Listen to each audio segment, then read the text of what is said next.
Hello and welcome to another episode of Two Guys and a Chainsaw. I'm Todd. And I'm Craig. Well, Craig, we come to week 4, the last week of our Halloween extravaganza 2021. Woohoo! I mean, Halloween's technically on Sunday, but, you know, we can't release, like, another podcast after that and claim it's Halloween, right? We got to jump straight into November and our month of Thanksgiving horror film podcasts, right? Yeah, maybe. Yeah, we'll see. If we can find one, we'll be lucky. Right. I wouldn't mind going back to Blood Rage, actually, again. Oh my God. Get over Blood Rage already. It has become one of those movies that we discovered through this that has just stuck with me, and I love it to death. I know. You talk about it every day. Yeah, pretty much. Pretty much. And, and why wouldn't I? Because that movie's awesome. It's not just cranberry sauce, baby. This movie that we're doing is called Primal Rage from 1988. Just by pure coincidence. This happened to be on our list for a while, and it keeps popping up in lists, and so I've been looking for an excuse to do it. It also happened to be requested by loyal listener Jason. So thank you, Jason, for this request, and it being kind of technically a Halloween film, and that it does take place on Halloween, yeah, it totally qualifies. I was also just in the mood to watch a goofy 80s horror movie. Yeah, I know. Go figure. Go figure, right? I mean, honestly, and this is just pure selfishness on my part, and I know yours as well. When I watch anything from the 80s around Halloween time, it brings back the Halloween of my childhood, which was in the 80s. So it really doesn't even need to be a Halloween movie. It just needs to be a goofy 80s horror movie to bring back those memories of those movies I would watch when I was a kid around this time. So I'm just going to lay it all out there right now. I am so happy we watched this. I loved this movie to pieces, pretty much purely for nostalgia reasons. I'd never seen it before. No. And I can't figure out why.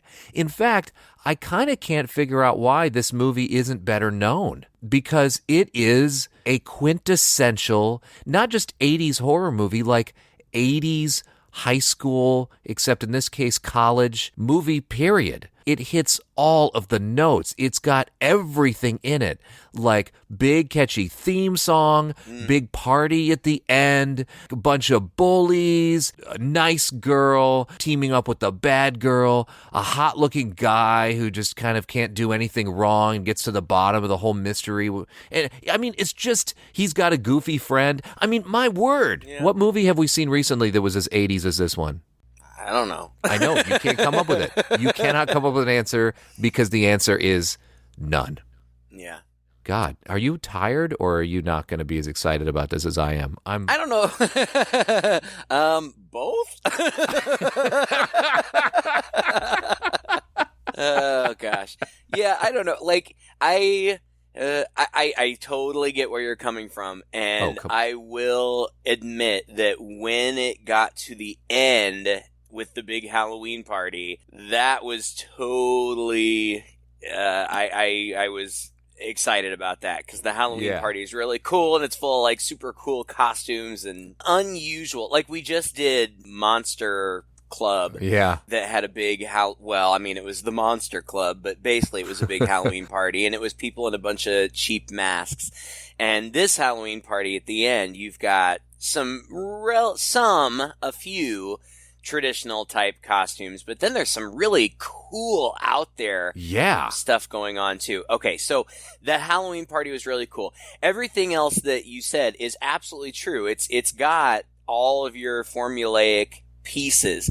The story is silly, but that's okay. That's fine. And really not like, I don't know, we've seen stuff like this. It's an infection type movie. It's a kind of, it's not really zombie. I mean, no, it's more along the lines of, I guess, not at all as serious, but more along the lines of like 28 Days Later, where it's like a rage virus that these people are getting. Well, sometimes it's a rage virus. Sometimes it seems to be more like a maniacally stalking virus. It's weird. It's weird. It's weird, and it's inconsistent. Like, that was... Yes, that's the problem. That was weird to me. But whatever. I mean...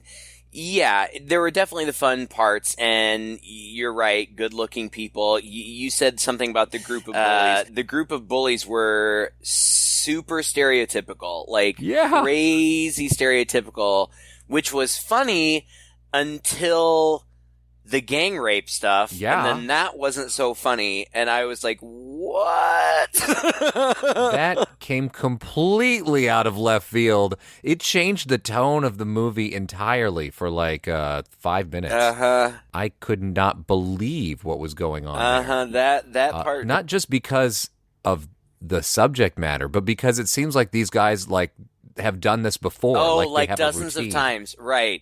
And it was... it feels like it was treated kind of lightly, and I was like, oh my God, this is horrible.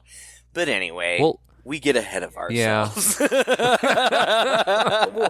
we'll get there, and we'll sit here mouths agape at it one more time before we're done. But the movie is like, I can't believe that Umberto Lenzi was involved in this film. I know. I knew as soon as I pulled up the IMDb page, I'm like, here we go, another 80s movie written and directed by some Italian guys. Like, of course. Yeah. Like, it was Todd's turn to pick, so we're going to get some Italian people. Of course. They make the best stuff.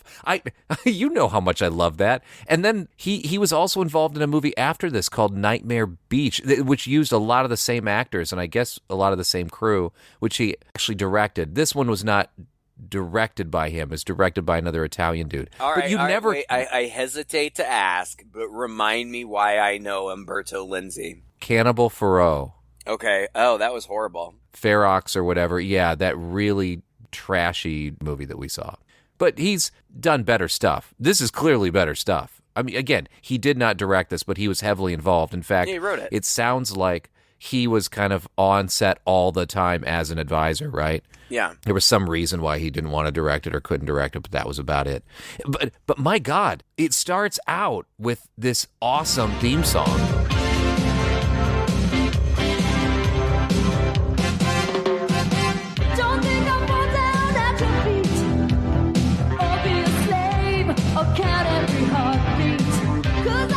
Which I thought was kind of catchy, actually, even though it sounds like every other 80s hair band song. Exactly. Well, not hair band, 80s pop song, right? And then the most active park I've ever seen in my life. It's almost as active as The Woods from Don't Go Into the Woods. Remember that movie? I do. Like, every character...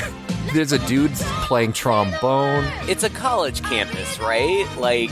I guess it's like the quad of a college campus or something. But you're right. There's it's fantastically 80s, with like a large group of women doing gymnastics, like aerobics, aerobics, like in their leotards and spandex, and our main guy, whose name ends up being Sam Nash, is riding around on a moped, like taking pictures with his his Nikon or whatever, like he has not a care in the world, and everything in there is interesting. It looks like a commercial. Yes, it looks like an 80s commercial. Like you expect at the end for him to like hold up a glass of orange juice or something.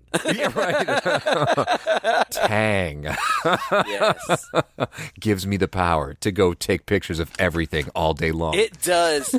I will say that it completely establishes the 80s feel of the movie, and I did. Like, I smiled. I was okay. I see what we're getting into. Right? Come on. Yeah. Oh, you know you love me for it. Okay. So Sam's going around on his moped and taking pictures of everything under the sun, which it lets this theme song play, I think, in its entirety under the credits. Not the last time theme song for this movie plays, nor is it the last time the theme song for this movie plays in its entirety during the movie. But there's a girl, and her name is Lauren, and her car is getting towed for reasons unknown, because she runs out and is like, "Oh, you can't take my car, I'm late for class." And the guy's like, whatever. And then Sam sees this happening and runs up and takes some pictures and is like, "Can't you just let it down for her?" Piss off. Listen, numbnuts, this car's not ticketed. In case you didn't know, it's illegal to tow an unticketed car in the state. So, I guess if it's not sitting on off-road wheels in about 10 seconds, you're looking at Grand Theft Auto and tomorrow's cover story. So smile. Have a nice day. And here we have the power of the journalistic photographer. Yes. On full display. I get irritated at some of the most ridiculous things. Like, so she's getting towed and she runs out and she's like, "But I was only parked here a minute." She is illegally parked right in front of the library. The reason that he gets her out of it is because he's like, the car isn't ticketed. I get irrationally irritated by people who say, "I was only parked here a minute." It doesn't matter. You can't park there at all. You weren't supposed to park there at all. But that's a pet peeve of mine. Whatever. He gets her out of it and in such a smart ass way. Like, he's such a smart ass about it. Yes, he is a smart ass. But he's supposed to be her knight in shining armor. Like, somebody literally refers to him as that later. But he goes, okay, so apparently he's a journalist for this college paper or whatever, and he goes back to their newsroom or something, and there's this group of co-eds that are demanding to see this guy named Duffy, and they're super mad. But he's not there, so they leave, and it turns out Duffy's really just hiding under his desk. And Duffy is kind of the goofy friend, but not so much. He's more kind of like the smokes a lot of cigarettes, has an earring, kind of long hair. Like, I don't know. Chip on his shoulder. Yeah, chip on his ass. Right. So he's not really dumb. No. He's just... Actually, I liked him. I liked his character. I thought he was one of the more interesting. Well, he seems like somebody that I would have been friends with, but he's so cynical. Like, I feel like I could only take him so much. Yeah. And the reason those co-eds are mad at him is because apparently he wrote this expose about how this group of girls were basically prostituted out to recruit athletes, which, if that's a true story, is an excellent story that a journalist should write. But I assume it's true. I don't know. Like, Duffy is the one who is all about getting the big story no matter what. Like, you know, whatever it takes, whatever you have to do, get the big story. That's the journalist's job. But also, like, stretching the truth a little bit. He admits, yeah. So he doesn't. Like he's sensational. Absolutely. But he has heard that there are these scientists experimenting on baboons or something, and he wants Sam to look into it, but Sam is hesitant. Well, then we see the scene of the scientists experimenting on this baboon, which I thought that I liked this scene. I like these kind of movies. I've seen movies like this before. There's Monkey Shines. I can't believe we haven't done Monkey Shines. That's like a cult classic movie. Yeah. But there have been others too, where, you know, Project X. Yes, animal experimentation gone wrong. Gone awry.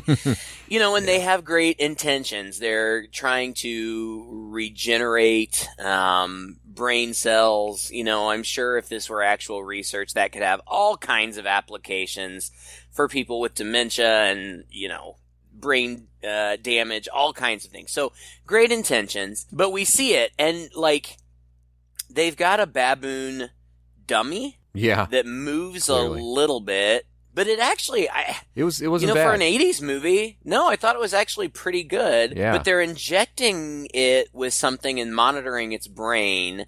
Very soon after they inject it with this stuff, it starts to freak out. And, like, the machines and computers that are monitoring its brain starts to freak out too.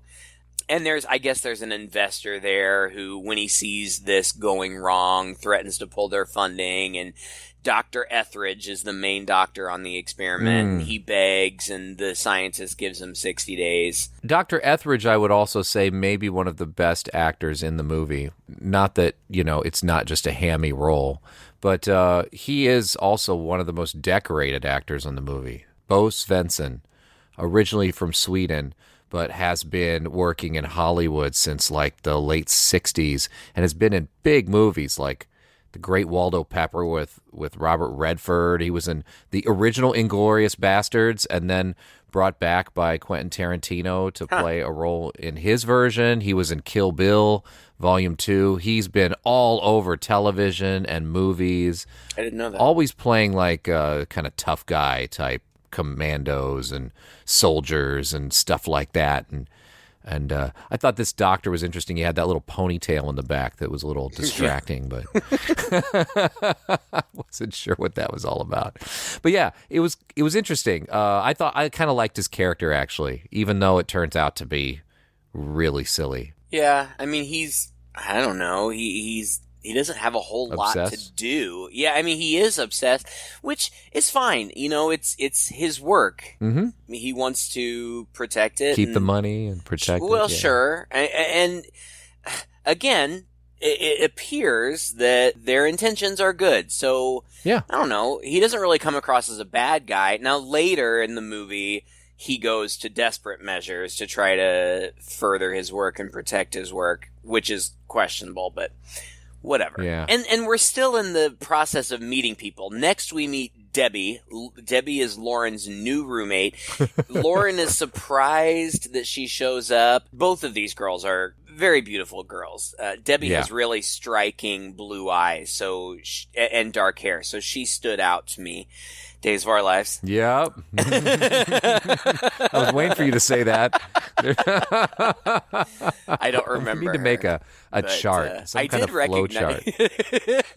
Well, not just Days of Our Lives, like Bold and the Beautiful too, I think, right? Oh, Sunset yeah, Beach. probably. Yeah, they those soap folks hop all over the place, and good for them. But she's the new roommate, and like she's just appeared late in the semester or something, and they have this conversation. Lauren's like, "Were you sick?" And she's like, "No, I had an abortion." Lauren looks kind of aghast, and Debbie's like, "Oh, I'm sorry to surprise you or shock you or something." And like Lauren's, "Oh, I just am not used to people admitting things like that." And that's it. Like, it's never referenced again. Like, it was such a strange piece of dialogue. Now, like, yeah, that's fine. Like, okay, Debbie, good for you for taking care of yourself and making your own choices about your body. That's great. But it's completely inconsequential to the plot. Well, like, I just expected that it might come up again or something, but it doesn't. It's just random. Well, looking at the time period, I think it was a bit of character building. Like, I think at first, although this idea seems to be dropped a little bit later on, I think at first they're almost trying to set her up as a somewhat of a bad girl. Ooh, she got pregnant and then she had an abortion, which was way more like of a controversial taboo thing then than it, really is now, I think. And some girls in one of the they have a classroom scene with a professor up there, and she walks in and sits down, and these girls are like chattering about her and basically calling her a slut or something, or saying she's so trashy, which I'm not sure why. They must know something about her that we don't, because she looks just fine. And the same girls that are calling her a skank or whatever are blatantly flirting with the disgusting professor. Like, the bald, his overweight, terrible ugly, teeth, he's gross, nasty. Right? Also a terrible actor. Yeah. See, and I thought that they were trying. I think still with the whole abortion thing, they were trying to set her up as a strong, independent woman, because then also in this scene, this classroom scene, she's the only one that can provide the answer. And then we also find out that her major is like nuclear physics or something like that. Like, so she's supposed to be super smart. Well, she even says it outright. I have an IQ of 185 or something like that. What a dumb line. How do you know all that stuff? My IQ's 184. Oh, God, you don't look... I'm sorry. It's all right. No, maybe you just studied. Like, yeah, but she and Lauren, I guess that, Lauren and her are getting close. And then we meet Sam and Duffy again in the bar. This is so cool too, right? I think that this movie was filmed in Florida at Florida State or North Florida, some kind of university, actually on campus. This bar, though, where they were, I guess it's a bit of a dated bar. You probably saw this as, this college bar everywhere, but it reminded me of what bars like in the 80s and 70s were like in the Midwest. Yeah. These kind of dark, everybody goes there, lots of wood paneling, mirrors, posters, and things. You know what I mean? Yeah, like the neon signs. Yeah. Yeah, it kind of gave me, good feelings as well. Yeah, I mean, it seemed very much like a college hangout bar. Very, very casual and laid back. And again, I did like Duffy. I like cynical people. I'm a cynical person. So I did like him. But he drugs a guy. Like, there's just this annoying guy sitting next to them, and because he's annoying, Duffy drugs him. And I was like, what? Like, okay, first of all, not cool. Don't drug people. Secondly, why did you have those drugs in your coat pocket? Ready to drug anyone who annoyed you. And it's right. And I don't know, it wasn't like he roofied him. Like, the guy didn't pass out. It was like he had Ipecac or something that made him sick, nauseous. Yeah. And again, it had nothing to do with anything. It was just a bit.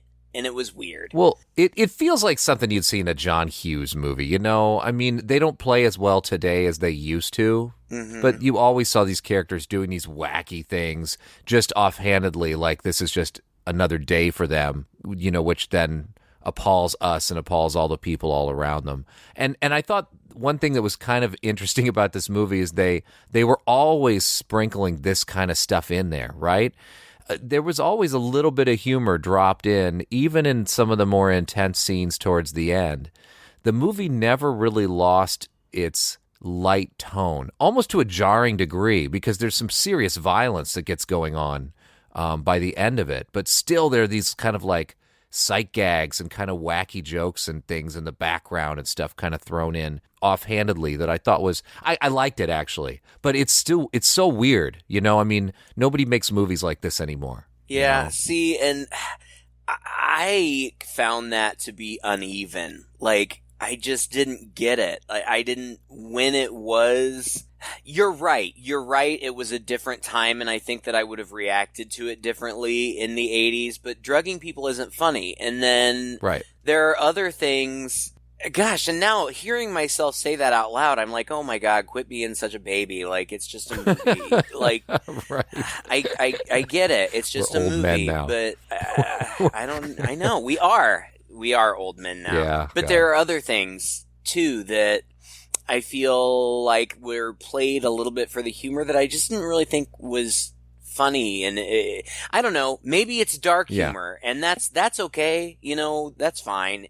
Again, it is just a movie. Whatever. Yeah. Duffy wants to break into the lab, so he does. He borrows Sam's camera, and he breaks into the lab, and he's taking pictures, and he sees the baboon in a cage. Now, he had mentioned that he was going to release the monkeys after he got all of his evidence or whatever, but he doesn't even have to, because when he takes pictures of the baboon, the camera flash irritates it. And this scene actually kind of literally scared me, because I was concerned for that actor's safety. Whatever primate it was, now we're talking about a real animal now. Whatever primate it was, I don't know if it was a baboon or if it was some other primate that they put a big red diaper on. I don't know.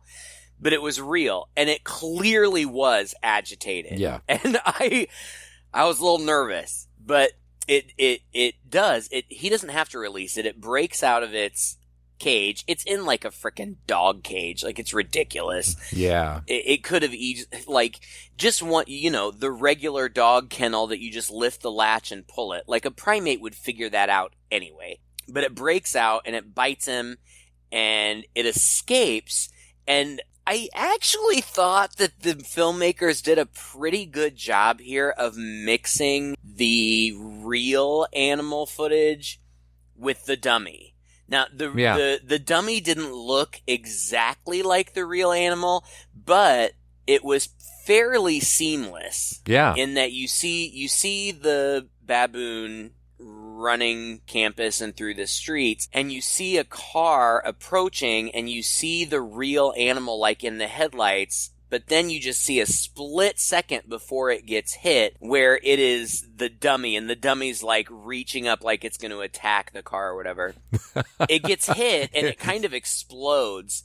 But yeah, the whole sequence I thought actually was really well executed. Yeah, it was. I thought it looked good. It was. I mean, it could have looked worse. It could have looked really fake, and you're right. I mean, you knew it was fake. You could kind of tell moments where it was fake, like you're saying. But actually, it was done very well. I really like the music here. This kind of reminds you. It's just like an Argento movie where suddenly there's this intense scene, and out of nowhere, this almost hard rock guitar starts coming.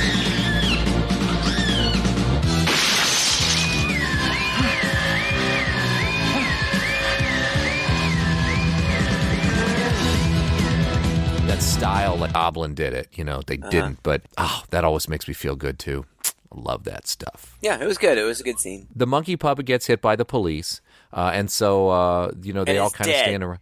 And is dead. And every time the police are involved, somehow the doctor shows up as well. Yes, every time he's always there. I kept waiting for the one thing that we almost never saw, which was I was waiting for the cop to show up, right? All right, there's been too many murders. Let's get to the bottom of this and start interviewing everybody. And that really didn't happen, and I was kind of shocked. That was really the only part of the formula missing from this movie. That and actual nudity. Yes. Well, and this scene also surprised me because I expected the monkey to be a persistent threat. Yeah. I didn't expect the monkey to be taken out of the equation so soon. Now, it makes sense because Duffy is now infected. Apparently, being bit or scratched by something or someone that is infected with rage. Primal rage. Primal rage. Then you're infected too. But, it's funny. It took a long time for that to become consequential. It's slow. We still have a lot more of this kind of like getting to know people and kind of plot building. More exposition. This is where we meet who I lovingly in my notes refer to consistently as the douchebags. There's just this group of 3 douchebags that they have a leader. The leader's name is Lovejoy. But they're always together. They're just douchebags. Like, they're always just aggressively and in the most disgusting ways, like hitting on women. And I just have in my my notes in quotes prime freshman titties. Like, yes, these are the kinds of things that they say. Hey bud, what's shaking? A new crop of prime freshman titties. We need some fresh party meat. There's 2 candidates. They're so stereotypical. I loved it. Yeah, I mean, I don't love it. I just love this in movies. Right, exactly. I like the stereotypical nature, but they're so over the gross. top. I suppose they're supposed to be. So, fine. Whatever. Like, they harass our 2 main girls, Lauren and Deb, and once again, Sam, intervenes and is like their knight in shining armor. And then, or whatever. I love that bit, when he comes in and he's like, I see you've met Lovejoy, one of our legendary lovers. Take a hike, Nash. Has he asked you if you wear panties yet? Stay out of my face, punk. Yeah. The dialogue was so nuts, so stereotypical, but so funny and fun because of it. You wrote these guys down as the douchebags. I wrote them down as Cobra Kai. That's why I thought they were precisely those guys, right? Oh, absolutely. And then, I mean, again, jumping the gun, but at the end for the Halloween party, they dress in skeleton outfits. Yes. Total ripoff. Even better than the skeleton outfits. Oh, yeah. From Cobra Kai, because they've got cool light up eyes. But yeah, I totally thought of that too. They're just jerks. Now, to be fair to a movie that I love, the guys in Cobra Kai weren't evil. No. They were just misled and misunderstood, as we learn later, exactly. Decades later. Right. But now Duffy is getting sick. Just, slowly. Not super sick at first, just under the weather. Yeah. But we see the bite on his arm is painful and clearly I also love all of the wounds on these people look like things that are life-threatening. And they just, like, are covering it with the shirt every now and then going, oh, and kind of touching it. And go, what is that? Oh, nothing, just like a scratch I got. Like, no, this is, like, disgusting. Your muscle is showing through here. There's pus coming out of it. It's pulsing. All of these people are just writing off these nastiest-looking wounds in the world, which is also pretty stereotypically funny. True. And what does he do? Like, he's going through his house and he opens up a medicine cabinet to find medicine and just pours a can of old beer in there on it? That was so weird. Like he's looking for disinfectant. I think he's looking for disinfectant, but he can't find any. And there's alcohol and beer, but it hurts like crazy or whatever. Yeah. It's silly, but fine, whatever. Etheridge, the scientist, sees Duffy on the surveillance camera, so they know it's him. Sam and Duffy go on a double date. Sam with Lauren, Duffy with Debbie, which, I don't know, I mean, kind of comes out of nowhere, but it's college. Yeah, I guess so. Sam and Duffy go to the bathroom together, which I thought only girls did. I don't typically take a friend. Never done this. Nor do I pretend that I'm going to pee on him. That it was all a little. Right. It's like swing your dick around like, just testing your reflexes. Oh, God. It makes me uncomfortable to talk to other guys at the urinal. Yeah. Like, I will, but like face forward. Like, if a guy talks to me at the urinal, contact. Like, all right, I will talk to you, but no eye contact. Like, look at the wall. This is the code. This is how we are. To anybody out there who's never been in a men's bathroom, we're going to tell you they're not portrayed accurately in the movies. It's true. Oh, boy. So while they're in the bathroom, the jerk Lovejoy comes over and is harassing the girls and just says horrible sexist things to them. Like, Deb's like, get lost. And he's like, why don't I lose my face in your boobs?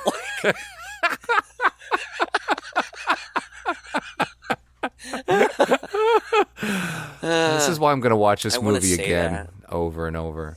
It's so silly. It was just charming. I loved these guys, right? It's these guys in these movies. Somebody does some minor slight to them, and suddenly the rest of their life is devoted to murdering this person. You know what I mean? And that's the situation. Yeah. Sam embarrasses him in front of these girls, and so now he and his goons are going to take revenge against them. Right. You know, it's so dumb. Well, the thing is, like, in most of these movies, the bullies are so easy to laugh at, and these guys are just so mean-spirited. Like, even early on, they're so mean-spirited, it's hard to even laugh. It's just like they just are such jerks.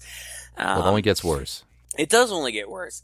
I guess the two couples separate after their group date. Lauren throws herself at Sam in his room, which is fine. Again, ladies, get yours. Yeah. I'm not judging, but whatever. And then Deb and Duffy have, like a sweet conversation about how they both have bad pasts or whatever. And the thing that bothered me, first of all, Duffy chain smokes. Again, not judging. I'm a smoker. I'm not proud of it, but it's gross. But beyond that, I mean, that's gross enough. But he's obvious, like, he's clearly sick. Yeah. Like, he says stuff about not feeling well, and she talks, like, she's like, oh my God, you're really sweaty. And he is. Like, he's clearly ill. And she makes out with him anyway. Gross! That's disgusting. First of all, his mouth is going to taste like an ashtray. Secondly, he is clearly sick. Yeah. And while they're making out, he bites her neck and she pushes him off and she's like, too aggressive. And then he's like, oh, sorry. And he goes to light another cigarette and she grabs him and starts kissing him again. Like, this is such a weird scenario. There's so many reasons she shouldn't be kissing him. Yeah. Including the fact that he got super aggressive with her within 10 seconds. But I guess she's into that, which, okay. Whatever. That's why I thought they were kind of, this is where, again, I think they were trying to push her as a little bit of a lives on the edge girl, even though she's super smart. I kind of liked that aspect of her character because it was a little new. You know, it wasn't just this is the slut, this is the smart girl. You know, this is the girl who's maybe got a little bit of an edgy past, but is also super smart, is attracted to this guy because he's kind of like her in his own way. Like, he's clearly pretty smart, but like you said, he's got a bit of an edge to him and just super cynical to be annoying. You know, nobody wants to be around somebody like that all the time. Is right. He is super cynical, but I mean, to be fair, he's an attractive man. Yeah. I found him attractive. He's got kind of the gruff, you know, look going on or whatever. And when they're talking, he's nice. And she even says something, you know, she's like, you know, beneath this rough, cynical exterior, you're actually a really nice guy. And he's like, oh, we'll ask all the people I've written exposés about. But it's a silly scene, but I saw it. Like, yeah, I mean, he does seem like a nice guy. Yeah. It's not that I found it unrealistic that she would be attracted to him. I just thought it was gross that she would kiss him when he was clearly sick. Yeah, right. True. The next day, he goes to the doctor, and his wound is disgusting at this point, and for really no reason other than everybody gets annoyed waiting in the emergency room. He freaks out, and he attacks the other patients and orderlies and nurses and things, and, like, destroys the waiting room. And then he runs around town destroying things, shrieking like a baboon. And then falls down and, like, his eye explodes. Or it's like the corner of his eye. Is it supposed to be the vein? But I don't know. But I thought he died. I guess. Like, blood, shoots like a water gun out of the side of his eye. And he falls down. And he collapses. Yeah. I assumed he was dead, too. Yeah. And Sam hears from his news office that something has happened, so he goes to the hospital. Again, Etheridge is there because he's always there. Then we find out that the douchebags are planning revenge on Duffy. We see Deb, she's sick now. Duffy, again, is just running around screeching and, like, attacking cars with street signs and things, and he's all gross now. Like, as they get sicker, it's not zombie-like. They just look like they have a terrible, some kind of terrible condition. Infection everywhere. Yeah, they're pussy and scabby and gross. He kills a cop in a lecture hall. But in the meantime, Sam is looking for him. You know, word hasn't gotten around who this guy is, but just Sam hasn't seen Duffy, so he goes to his house and he can't find him. And then he goes and he actually goes through the trouble of developing Duffy's photos, which I thought was cute. Right. But at the same time, Debbie is looking like hell. Basically exactly the same. Right. And Sam develops some of Duffy's photos, prints basically, and one of them is of a baboon in a cage. And so I'm not sure what this means to him because he knew that Duffy went there. No, he knew that he was planning on going there, but when they found out that the monkey had escaped, Duffy said, I wasn't there. Like, he's adamant, I wasn't there. Oh, okay. So he finds out he was there. This is confirmation, right? Confirmation that he was there. So he confronts Etheridge, the scientist, with the picture. And now he's finally willing to talk. Right. That's the only way you can get him to talk. Meanwhile, Deb, I don't know where she's going, but she's walking around by herself at night on campus, which is inadvisable. Young ladies out there. Yeah. The douchebags come upon her and hassle her. And I just didn't know. This is so weird. Like, I just expected them to give her a hard time. Yeah. But in fact, they abduct her. She's clearly sick. She's sweating and shaking and gross obvious. looking. She says she's sick. Yeah. She says, leave me alone, I'm sick. And she's just, she looks disgusting.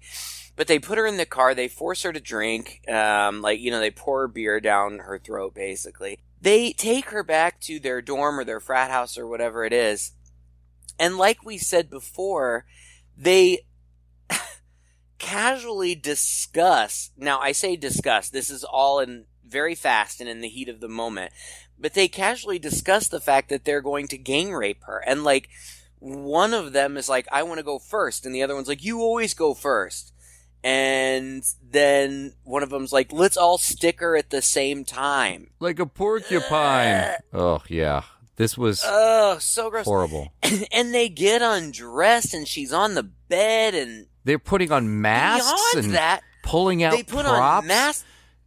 One of them puts on a thing on his finger, which I think I've seen in other horror movies, but I think it is like a BDSM thing where, like, you know, you cut people and make them bleed. And, it's so gross. Like, it's just the whole concept of it. Not only the horrifying notion of what could happen here, but the fact that they have done it many times. Yeah. Like, they are accustomed to this. Now, fortunately, she has Primal Rage.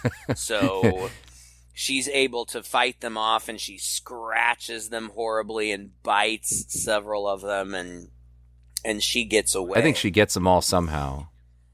So, well, she injures. I don't know the logistics of it, but it's a little unclear. She at least deeply scratches or bites all of them. Mm-hmm. And then it cuts to a scene where that gross, disgusting, skeezy professor is seducing a girl who needs a better grade, and such a stupid trope, but we see it all over the place. And they hear something outside the car, and the professor goes out to investigate it, doesn't find anything, comes back, and the girl's been strangled, and then Duffy rips his face off. Yeah. I was a little disappointed in, I mean, some of the makeup was good or serviceable, and then other times it just looked like they were smearing blood around, you know? It was kind of inconsistent as to the quality of the, you know, the makeup and the practical effects with the kills, I thought, you know. I don't know. I actually thought it looked pretty good. You think it looked pretty good? Even the face ripping off, I thought looked pretty good. I mean, there was texture to it, and in the end, you know, when I say the aftermath, I mean it all just happens in seconds. But you see his teeth and, like, no lips. Yeah, that's true. That's true. I thought it looked pretty good, and it is.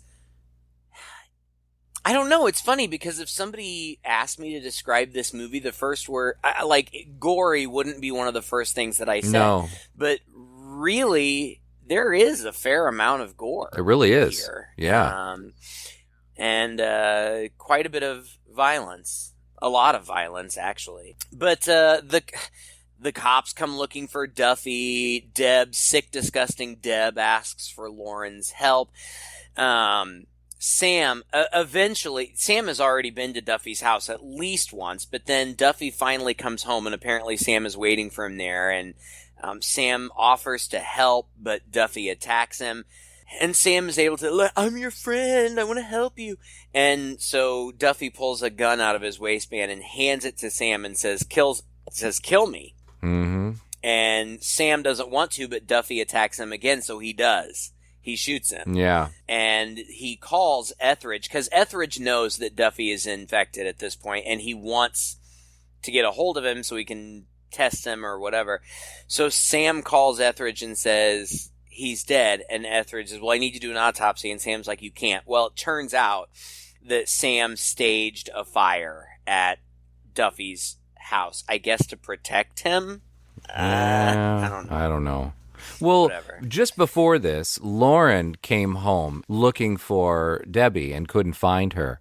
And it was right at this moment as she's walking through the house that I was actually thinking in my head, man, we haven't had a shower scene in this movie yet. Right. And then I know. she does. She walks into the bathroom and kind of forgets about looking for Debbie and decides it's time to take a shower. But no nudity. It's all just kind of shoulder up stuff. And it's... I know. I thought it was funny because the camera was a little bit wide, like maybe to the top of her chest. Mm-hmm. And then when she went to take off her towel or whatever she was wearing, it tightened in on her face.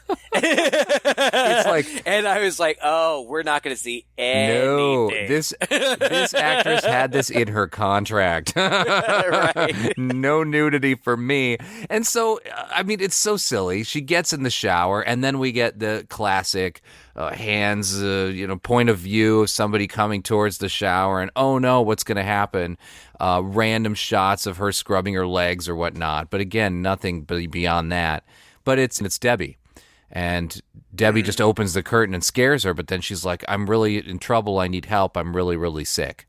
And so I think this is how they all kind of link up, right? Is that Lauren takes Debbie over to see Sam, which at the same time, Sam's got the doctor and everybody there as well, right? And they're looking over. Basically. Yeah. And they leave her. They leave her there. Now, I don't remember why. They leave her there, and then Etheridge runs tests on her. Debbie attacks Sam and Lauren. Yes, right. And then they knock her out or something, and he calls the doctor. And, of course, the doctor shows up and is like, man, she's really in bad shape. We need to get her to my lab. I'm thinking, no, take her to a hospital, people. Yeah. But he supposedly also has a cure, right? Sitting in the fridge. Wasn't that what it was? Right. Which also never came into play. Yeah. I don't know if he really had anything or if they just thought that he would. Like, well, he must know what's going on. Like, he referenced one, didn't he? Does he? Didn't he point to earlier in the movie when he finally had that talk with Sam and he's showing him his lab and stuff? Doesn't he open up the fridge and point to a vial in there and say, if they ever are lucky enough to find your friend alive, we can use this on him, but I haven't tested it, blah, blah, blah, blah, blah. I thought there would be a thing at the end where, at the very end, one of them was going to need a cure. That's how we're going to save Lauren or Deb or Sam or whatever, but that never happened. No, and I was, when Deb started getting sick, I was sad. Yeah. And I hoped that they would be able to save her because I liked her and she was very pretty and I wanted her to be okay. And she was smart and tough and I liked her. But he runs tests on her, once the other two are already gone. And he goes over her and she's strapped down to a table and he says, I'm sorry, dear, but it's too late to save you. However, there's so much I can learn from you. Think of it, Debbie. You could be making major medical history. Future victims worldwide could owe their recoveries to you. Debbie, I envy you. Your life will really count for something. Since you are no longer of sound mind, Debbie, I have made the decision for you. He suddenly turns evil. That was, I don't know. Right. Kind of out of left field. And so he's going to kill her, I guess, so he can experiment on her. And he's got what I assumed was this lethal injection that he sticks in her neck and injects her with.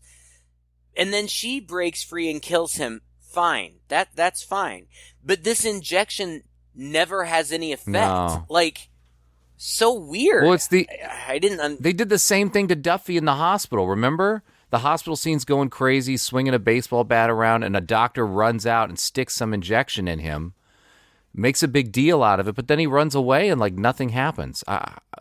Well, I mean, if that was just supposed to be a sedative that works on normal and people, doesn't I get work that. On them. But if we're talking about, a huge vial of something lethal, right? But who knows? Yeah, maybe the Primal Rage protects you. Yeah.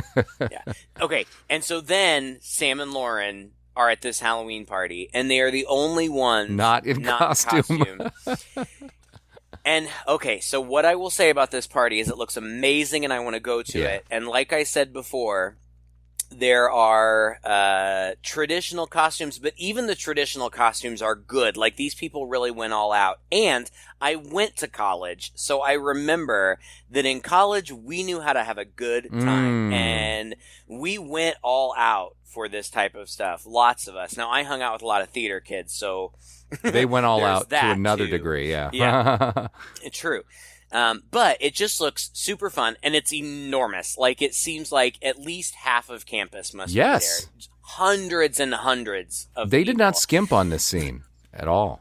No, and there's a live band. The only thing that I'll say, and this is not a slam on this movie at all, this is movies in general. I have never been to a party where every single person is on the dance floor dancing for their life.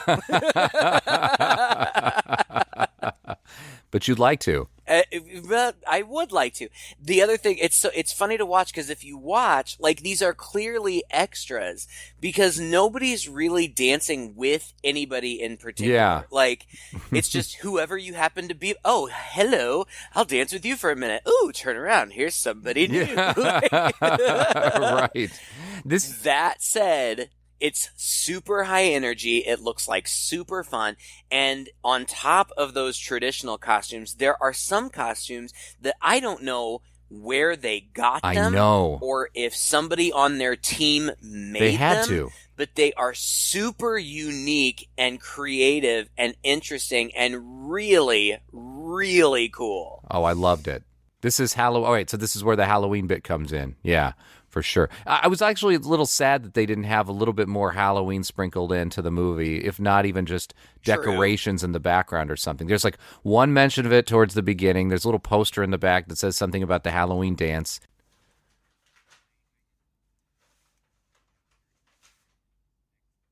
Okay, cool. So at the same time, there's a full-on rock band and stage show going, and it's basically all this is montage, and it's got, again, this great, awesome 80s song playing in its entirety through this entire sequence. These three goons, who just before they donned their skeleton costumes were comparing their wounds and laughing about them, now have, like you said, it's like the Cobra Kai costumes, but they have awesome skull masks where the eyes light up. Yeah. Oh, I thought it was so cool. This was super creepy and cool. I loved this part. Oh my gosh. Oh. It was so great. And it was so Halloween. And we've talked about this at Halloween before. Like, these guys, once they get there, they just go nuts and start killing people in plain sight. Yes. But it's Halloween. Yep. So people just think it's gags or whatever. And they're great gags. gags. I loved it. Oh, they're great. There's a guy. This is so creative. There's a guy who's kind of dressed as a dude who's hanging. He's got like a noose around his neck that he's kind of perpetually holding up. So this guy grabs him and actually chucks it over like a basketball thing and pushes a button that pulls him up, and the guy ends up hanging there. There's another person in a mask that it's like a Salvador Dali thing or whatever. It's like three heads and out with of spouts coming out of the nose. Yeah, and he goes over and chokes that person as he's squeezing them or whatever. Blood is pouring out of all of those spouts, and it was cool. I mean, it was again, very cool. Very inconsistent because at this point, what they're doing seems a little more deliberate and not like just rage. They're kind of seeking people out through the party. Somebody bumps into them. That's the dude they're killing. Or like it just looks like an opportunity, so they kill this guy. So it was kind of that sort of deal. And it was the awesome. killing of the people, like, I could almost believe that could happen and people might not notice, especially since it's so loud and there's so much going on. But there's one point where one of the douchebags grabs a guy's hand and degloves him. And when I say degloves him, I mean degloves him of his skin. Yeah. That guy would freak the F out. There'd be no hiding that unless they killed him too, which I don't remember them killing him. Meanwhile, Deb is also running around killing people. Mm-hmm. Not as many, but she kills a cop and she kills a poor guy. There's a big guy who dresses up in like a little girl's outfit, like a baby, like a big fat New Year's baby or something. Yeah, and he walks by and he sees her, and of course she looks like hell, but in Halloween it just looks like great makeup. And he goes, "Hey, nice costume," and she lashes out at him and kills him. And I was like, "Oh, that poor guy. He's just." I know. nice. I felt bad for him. Yeah. I mean, I feel like even as she attacks him, he was like, "I'm sorry" or something. Yeah, I don't remember. It was terrible. Yeah, it was too bad. But anyway, as it turns out, they're chasing these bad guys. The skeleton guys are chasing Lauren and Sam all around. One of them gets to Sam, and Sam kills him somehow. Like, what was it? Some stick through the head somehow. That was a great one. Yeah, I don't remember exactly, like a stick or a pipe or something through the head. So that's one down. Then another one chases Sam, and he does the old mechanical bleachers trick. And I say the old mechanical bleachers trick, but maybe they did it first. I don't know. I just remember this from The Faculty. Oh, really? I feel like that's they Elijah Wood traps the alien at the end in the mechanical bleachers, just like this. I didn't know that. Now you spoiled it for me. I haven't actually seen The Faculty. But when I saw this, I was like, oh, man, when I was a kid and I was in high school, I always imagined this sort of thing happening. Because those bleachers are... It's just such a fascinating thing. I don't know if they do this in other countries or whatnot, but, it's just the bleachers themselves kind of fold up so that you can use the whole gym during gym class. But if there's a game, then you push a button and the bleachers just sort of unfold. They just kind of stretch out to full extension, so they're now steps. And he just does that in reverse. He pushes the button, and this guy's already under the bleachers, and before he can get out, it's closing in on him and finally crushes his head. I thought that was a great kill. It was so good. Yeah, it was good. It was good. Yeah. I had just seen it before. I'm not to this movie's discredit because they did it first. Yeah, but I had seen it before. So then the last douche is after, and the last one is the main one, Lovejoy or whatever his name is. He's after her, and she hits him with a bat or something, and it's a big chase with her hiding, him finding, blah blah blah. At some point, Primal Rage Deb saves Lauren from one of the guys, but then that guy rips her to shreds, and Sam finds her body later. I thought we were going to get like a Primal Rage battle at that point. They really missed an opportunity for these two people to go off on each other, and it didn't happen. They really did. We just see the aftermath. But then Lovejoy and Lauren end up in the locker room, and he finds her, and he grabs her, and he pulls her out of a locker, but Sam shows up just in the nick of time and cuts his head off with an axe. And so now we believe that everybody with the Primal Rage is dead, so everything should be fine. It's the next morning. The cops are there. They're interviewing the kids. Bodies are being brought out. And then Lauren is moving out of her dorm room and Sam is helping. He's taking a box down to the car or whatever. Just as she's about to leave, she gets grabbed, and they take their time in showing us who it is. Like, they intentionally only show the arm grabbing her. So we're like, who is it? But it turns out to be Etheridge, who we thought was dead, but apparently isn't. He's just got the Primal Rage. And so Sam fights with him. I like how and you ends keep up saying this. He has the Primal Rage. Don't worry. And he ends up throwing him over a balcony, and his head lands right on a sprinkler, so that like the sprinkler is like shooting out of his mouth, which was fun. I enjoyed it. But I also was like, ooh, is this like setting up for a sequel? Like, will the Primal Rage get into the water supply? Oh, I didn't even think about that. Interesting. That was hilarious. He's sitting there. It was hilarious. It's like it's shooting out of his mouth at regular intervals. So funny. And Sam's like, let's get out of here.